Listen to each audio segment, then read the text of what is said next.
अभी के इस वीडियो के माध्यम से आपके हिंदी व्याकरण की तैयारी किस स्तर की है। अगर आपके सिलेबस में हिंदी व्याकरण है तो आपके हिंदी व्याकरण का टेस्ट हो जाएगा, क्योंकि आज के इस टेस्ट क्विज में हम लोग आपके हिंदी व्याकरण के वर्ण, संधि, समास, शब्द, ये 4 टॉपिक से महत्वपूर्ण ऑब्जेक्टिव प्रश्नों को समझेंगे। और इस 4 टॉपिक से मात्र 5-5 प्रश्न आपको मिलेंगे, बिल्कुल वीवीआई प्रश्न। 20 ही प्रश्न इस ऑब्जेक्टिव क्विज में आपके लिए शामिल किया गया है। और 21 किस क्लास के लिए, तो मैं हिंदी व्याकरण पढ़ते हो या संस्कृत व्याकरण या इंग्लिश व्याकरण। व्याकरण क्या होता है कि क्लास 9, 10, 11, 12 सभी का एक ही सिलेबस होता है। जैसे आपको वर्ण पढ़ना है तो वर्ण पढ़ना है, संधि पढ़ना है तो पढ़ना ही है, समास पढ़ना है तो पढ़ना है, शब्द पढ़ना है तो पढ़ना ही है, हर क्लास में समान रूप से। तो आज का एक क्विज वीडियो क्लास 9, 10, 11, 12 सभी छात्रों के लिए तैयार किया गया है। तो चलिए शुरू करते हैं। एक एक प्रश्न का आंसर कमेंट करने के लिए आपको पर्याप्त समय दिया जाएगा, तो कभी भी आप इस वीडियोस को देखें तो एक एक प्रश्न का आंसर कमेंट कीजिएगा। सभी प्रश्न महत्वपूर्ण है, तो कोई भी प्रश्न नहीं मालूम है तो उसे याद करते चलिएगा, क्योंकि हम लोग सही आंसर की भी चर्चा करेंगे। चलिए देखते हैं आपका हिंदी व्याकरण की तैयारी किस स्तर की है। पहला नंबर प्रश्न आपसे कह रहा है कि निम्न में से कंठ ध्वनियां कौन सी है। ये वर्ण से पहले 5 प्रश्न आपको मिलेंगे, फिर आगे देखते हैं किस टॉपिक से प्रश्न सेट किया गया है। क्या आपसे प्रश्न पूछा कि कौन सा कंठ्य ध्वनि है, अर्थात कि किस ध्वनि का उच्चारण हम कंठ से करते हैं। आंसर देने के लिए तैयार हो जाइए। ऑप्शन ए कह रहा है क और ख, ऑप्शन बी है य और र, ऑप्शन सी है च और ज, वहीं पे ऑप्शन डी है ट अण। सही उत्तर इस प्रश्न का कमेंट करने के लिए आपके पास 5 सेकंड का समय है। तो इस प्रश्न का राइट आंसर आ गया ऑप्शन ए। प्रश्न आपसे पूछा था कि किस ध्वनि का उच्चारण कंठ से करते हैं, जिसे हम कंठ्य ध्वनि कहते हैं, तो वो होता है क वर्ग। क वर्ग में जितने भी ध्वनि आते हैं क, ख, ग, घ, सभी का उच्चारण हम कंठ से करते हैं, इसलिए इसे हम बोलते हैं कंठ्य ध्वनियां। आगे बढ़ेंगे, दूसरे नंबर प्रश्न के लिए तैयार हो जाइए। प्रश्न आपसे कह रहा है कि हिंदी वर्णमाला में अयोगवाह वर्ण कौन से हैं। मैं बोला सभी प्रश्न काफी महत्वपूर्ण सेट किया गया है। पूछ रहा है हिंदी वर्णमाला में अयोगवाह वर्ण किसे कहते हैं। ऑप्शन ए है अ आ, ऑप्शन बी है ई बड़ी ई, ऑप्शन सी है छोटा ऊ बड़ा ऊ, ऑप्शन डी है अन अह। आपका समय शुरू हो चुका है। तो इस प्रश्न का राइट आंसर है ऑप्शन डी, अयोगवाह किसे बोलते हैं हम लोग, अन और अह को। काफी महत्वपूर्ण प्रश्न है, बोर्ड परीक्षा में हमेशा पूछा जाता है, तो प्रश्न को याद करते चलिए। आगे देखते हैं तीसरे नंबर प्रश्न का जवाब कितने स्टूडेंट सही सही देते हैं। तीसरा नंबर प्रश्न आपसे कह रहा है छ ध्वनि किसके अंतर्गत आती है। आपको बताना है कि ये छ जो है किसके अंतर्गत आता है। ऑप्शन ए है मूल स्वर, ऑप्शन बी है घोष वर्ण, ऑप्शन सी है संयुक्त वर्ण, ऑप्शन डी है तालव्य। आपका समय शुरू हो चुका है, जल्दी से सभी स्टूडेंट इसका आंसर कमेंट करेंगे। तो इसका राइट आंसर है ऑप्शन बी। छ आप जानते हैं क और स को मिलाकर बना है, तो ये होता है संयुक्त वर्ण। तो इसका राइट आंसर हो जाएगा ऑप्शन सी। आगे बढ़ेंगे, चौथे नंबर प्रश्न की बात करें तो प्रश्न आपसे कह रहा है कि हिंदी वर्णमाला में स्वरों की कुल कितनी संख्या है। ऑप्शन ए है 10, ऑप्शन बी है 11, ऑप्शन सी है 12, ऑप्शन डी है 13। आपका समय शुरू हो चुका है। तो इसका राइट आंसर है ऑप्शन बी, हिंदी वर्णमाला में 11 स्वर वर्ण है। आगे 5 नंबर प्रश्न की बात करें तो प्रश्न आपसे कह रहा है, आप स्वर के बाद व्यंजन वर्ण पूछा है कि हिंदी वर्णमाला में व्यंजन वर्ण की संख्या कितना है। ऑप्शन ए है 32, ऑप्शन बी है 34, ऑप्शन सी है 33, ऑप्शन डी है 36। आपका समय शुरू हो चुका है, जल्दी से इसका आंसर कमेंट कीजिए। तो इस प्रश्न का राइट आंसर है ऑप्शन सी 33। हिंदी वर्णमाला में कितने व्यंजन वर्ण है, 33। अब 5 तक यहां तक आपके वर्ण का जांच हो गया कि आपका वर्ण का तैयारी किस स्तर का है, इससे आपको भी पता चल गया। अगर कुछ भी आपको दिक्कत लगता है तो परीक्षा में समय है, इसे वर्णमाला को आप अच्छा से पढ़ सकते हैं, क्योंकि ये हर एग्जाम में पूछा जाता है। आगे बढ़ेंगे, अब छठे नंबर प्रश्न देखते हैं किस सीक्वेंस से आया है व्याकरण के। तो ये आ गया संधि से। कह रहा है ज्ञान उदय में प्रयुक्त संधि, अर्थात कि ज्ञान उदय में कौन सी संधि है। ऑप्शन ए है स्वर संधि, ऑप्शन बी है व्यंजन संधि, ऑप्शन सी है विसर्ग संधि, ऑप्शन डी है इनमें से कोई नहीं। आपका समय शुरू हो चुका है। तो आप जानते हैं ज्ञान उदय जो है ये स्वर संधि का उदाहरण। ज्ञान उदय का आप संधि विच्छेद करेंगे तो कौन सा संधि मिलेगा, स्वर संधि। आगे बढ़ेंगे, 7 नंबर प्रश्न फिर संधि से आ गया। कह रहा है निम्न में से किसमें व्यंजन संधि है। आपको अब स्वर संधि का आपने उदाहरण बताया, अब बताना है आपको कि व्यंजन संधि किसमें है। ऑप्शन ए है सप्तर्षि, ऑप्शन बी है निराधार, ऑप्शन सी है सत्कार, ऑप्शन डी है हिमालय। चलिए आपका संधि का टेस्ट हो रहा है, जल्दी से इसका आंसर कमेंट कीजिएगा। तो इस प्रश्न का राइट आंसर हो गया ऑप्शन सी, सत्कार की संधि का उदाहरण है व्यंजन संधि का। 8 नंबर प्रश्न की बात करें तो प्रश्न आपसे कह रहा है कि पवन का संधि विच्छेद क्या है। ये प्रश्न काफी बार मैट्रिक और इंटर दोनों बोर्ड परीक्षा में पूछा गया है। प्रश्न क्या कह रहा है कि पवन का सही संधि विच्छेद क्या होगा। ऑप्शन ए है प प्लस अवन, ऑप्शन बी है प प्लस वन, ऑप्शन सी है पो जोड़ अन, ऑप्शन डी है पौ जोड़ अन। आपका समय शुरू हो चुका है। तो इस प्रश्न का राइट आंसर दिया गया है ऑप्शन सी पे, पो प्लस अन मिलकर क्या बनाते हैं, पवन। आगे बढ़ेंगे 9 नंबर प्रश्न की बात करें तो अभी प्रश्न आपके संधि से ही चल रहा है। कह रहा है दो वर्णों के मेल से होने वाले विकार को क्या कहते हैं। ऑप्शन ए है संधि, ऑप्शन बी है समास, ऑप्शन सी है उपसर्ग और ऑप्शन डी है प्रत्यय। जल्दी से इसका आंसर कमेंट कीजिए, आपका समय चालू है। तो इसका राइट आंसर हो जाएगा ऑप्शन ए। आप संधि की परिभाषा पढ़ते हुए पढ़े होंगे कि दो वर्णों के मेल से उत्पन्न हुए विकार को हम क्या कहते हैं, संधि कहते हैं।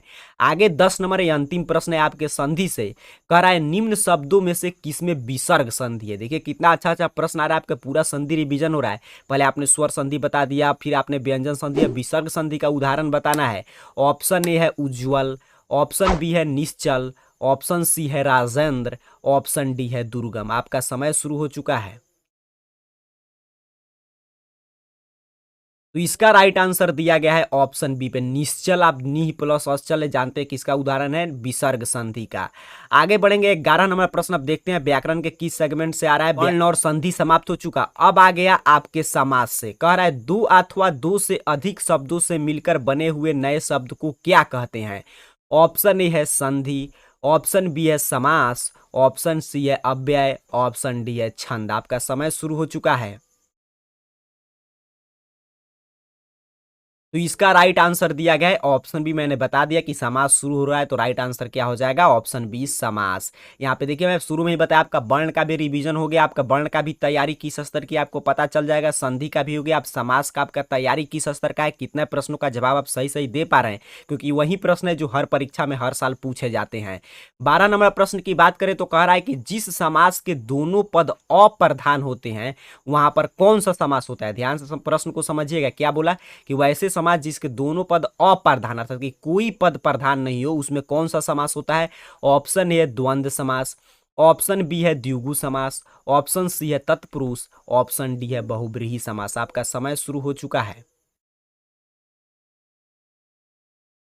तो इसका राइट आंसर दिया गया है ऑप्शन डी। पूछा था कि वैसे समाज जिसमें कोई भी दोनों पद प्रधान नहीं हो, कोई अन्य पद प्रधान हो तो उसे क्या बोलते हैं, बहुब्रीहि। राइट आंसर हो जाएगा ऑप्शन डी। बढ़ेंगे 13 नंबर प्रश्न की बात करें तो प्रश्न फिर समास से कह रहा है कि देशांतर में कौन सा समास है। बड़ा ही शानदार प्रश्न है, आपको बताना है कि देशांतर किस समास का उदाहरण है। ऑप्शन ए है बहुब्रीहि, ऑप्शन बी है द्विगु, ऑप्शन सी है तत्पुरुष, ऑप्शन डी है कर्मधारय।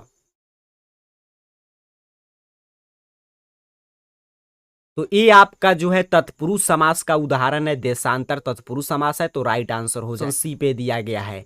आगे बढ़ेंगे 14 नंबर प्रश्न की बात करें तो प्रश्न आपसे फिर समास से कह रहा है कि चौराहा में कौन सा समास है। ऑप्शन ए है बहुब्रीहि समास, ऑप्शन बी है तत्पुरुष समास, ऑप्शन सी है अव्ययी भाव समास, वहीं पे ऑप्शन डी है द्विगु समास। जल्दी से इसका आंसर कमेंट कीजिएगा, चौराहा में कौन सा समास है। तो इसका राइट आंसर है ऑप्शन डी, चौराहा द्विगु समास का उदाहरण है। आप पढ़े होंगे द्विगु समास का पहला पद संख्यावाचक है, तो इसमें देखिए चौराहा संख्यावाचक आ रहा है, तो राइट आंसर हो जाएगा ऑप्शन डी। 15 नंबर प्रश्न की बात करें तो प्रश्न आपसे कह रहा है कि यथाशक्ति का सही विग्रह क्या होगा। अर्थात कि यथाशक्ति का हम समास विग्रह करेंगे तो क्या होगा, यही आपको बताना है। ऑप्शन ए है आपका जैसी शक्ति, ऑप्शन बी है जितनी शक्ति, ऑप्शन सी है शक्ति के अनुसार, ऑप्शन डी है यथा जो शक्ति। क्या सही आंसर होगा, जल्दी से बताइएगा। तो इसका राइट आंसर हो जाएगा ऑप्शन सी, यथाशक्ति क्या होता है, शक्ति के अनुसार। आगे बढ़ेंगे 16 नंबर प्रश्न। देखिए अब हम लोग वर्ण से भी पढ़ चुके हैं, आपके संधि का टेस्ट हो गया, समास का, अब अंतिम बचा है शब्द। तो शब्द से देखिए पहला प्रश्न कह रहा है कि उत्पत्ति के आधार पर शब्द के कितने भेद होते हैं। आपको बताना है कि उत्पत्ति के दृष्टिकोण से शब्द को कितने भागों में बांटते हैं हम लोग। ऑप्शन ए है 2, ऑप्शन बी है 4, ऑप्शन सी है 6, ऑप्शन डी है 8। आपका समय शुरू हो चुका है। तो इसका राइट आंसर है ऑप्शन बी 4। आप पढ़े होंगे शब्द को हम लोग काफी आधार पे पढ़ते हैं, रचना के आधार पे, बनावट के आधार पे, उत्पत्ति के आधार पे। लेकिन उत्पत्ति के आधार पे हम लोग शब्द को 4 भाग में बांटते हैं, तत्सम, तद्भव, देशज, विदेशज। तो राइट आंसर ऑप्शन बी पे दिया गया था। 17 नंबर प्रश्न की बात करें सर, तो प्रश्न आपसे पूछ रहा है कि निम्न में रूढ़ शब्द कौन है। क्या बताना है? रूढ़। ऑप्शन ए है वाचनालय, ऑप्शन बी है समतल, ऑप्शन सी है विद्यालय, ऑप्शन डी है पशु। आपका समय शुरू हो चुका है। तो इसका राइट आंसर हो जाएगा ऑप्शन डी पशु। रूढ़ शब्द वैसे होते हैं जिसको तोड़ने पे कोई अर्थ नहीं निकले। तो राइट आंसर ऑप्शन डी पे दिया गया है। आगे बढ़ेंगे सर, 18 नंबर प्रश्न देखिए, शब्द से कह रहा है मजिस्ट्रेट कैसा शब्द है। मजिस्ट्रेट कौन सा शब्द का उदाहरण है आपको बताना है। ऑप्शन आपके सामने आ रहा है। ऑप्शन ए है तत्सम, ऑप्शन बी है तद्भव, ऑप्शन सी है देशज, ऑप्शन डी है विदेशज। आपका समय शुरू हो चुका है। तो मजिस्ट्रेट चूंकि विदेशी भाषा का शब्द है और सीधे सीधे हिंदी में लिया गया है, तो इसीलिए इसका राइट आंसर ऑप्शन डी पे दिया गया है विदेशज। विदेशज शब्द कौन से होते हैं? जो विदेशी भाषाओं से सीधे सीधे हिंदी में प्रयोग किए जाते हैं। आगे बढ़ेंगे, 19 नंबर प्रश्न आपसे पूछ रहा है कि लोटा शब्द है, लोटा किस शब्द का उदाहरण है। ऑप्शन ए है तत्सम, ऑप्शन बी है तद्भव, ऑप्शन सी है देशज, ऑप्शन डी है विदेशज। जल्दी से इसका आंसर कमेंट कीजिए, बड़ा ही शानदार प्रश्न है। तो इसका राइट आंसर दिया गया है ऑप्शन सी। लोटा जो है देशज शब्द का उदाहरण है। देशज शब्द की परिभाषा आप पढ़ेंगे कि वैसे शब्द जो हमारे देसी भाषाओं से हिंदी भाषा में लिए गए उसे हम क्या बोलते हैं? देशज। तो लोटा एक कौन सा शब्द हो गया? देशज। आगे 20 नंबर प्रश्न आपसे कह रहा है कि संस्कृत के ऐसे शब्द जिसे हम ज्यों का त्यों प्रयोग में लाते हैं वे क्या कहलाते हैं। ऑप्शन ए है तत्सम, ऑप्शन बी है तद्भव, ऑप्शन सी है देशज, ऑप्शन डी है विदेशज। आपका समय शुरू हो चुका है। तो आप पढ़े होंगे कि संस्कृत के ऐसे शब्द जिसको हम ज्यों का त्यों हिंदी में प्रयोग करते हैं वो क्या कहलाते हैं? तत्सम। और तत्सम के बिगड़े हुए रूप क्या कहलाता है? तद्भव। और देसी भाषाओं के हिंदी में आए हुए शब्द देशज और विदेशी भाषाओं से लिए गए शब्द विदेशज। तो इसका राइट आंसर ऑप्शन ही हो जाएगा। कमेंट बॉक्स में आपको बताना है कि 20 में से आपका कुल कितना प्रश्न सही हुआ। साथ ही साथ इस वीडियो क्लास को लाइक जरूर कीजिएगा, और क्विज चाहते हैं तो उसके बारे में नीचे कमेंट बॉक्स में बताइएगा। फिर मिलेंगे ऐसे ही किसी आपके परीक्षा उपयोगी वीडियो के साथ। तब तक के लिए पढ़ाई करते रहें, रिवीजन करते रहें। आप सभी को बहुत बहुत धन्यवाद।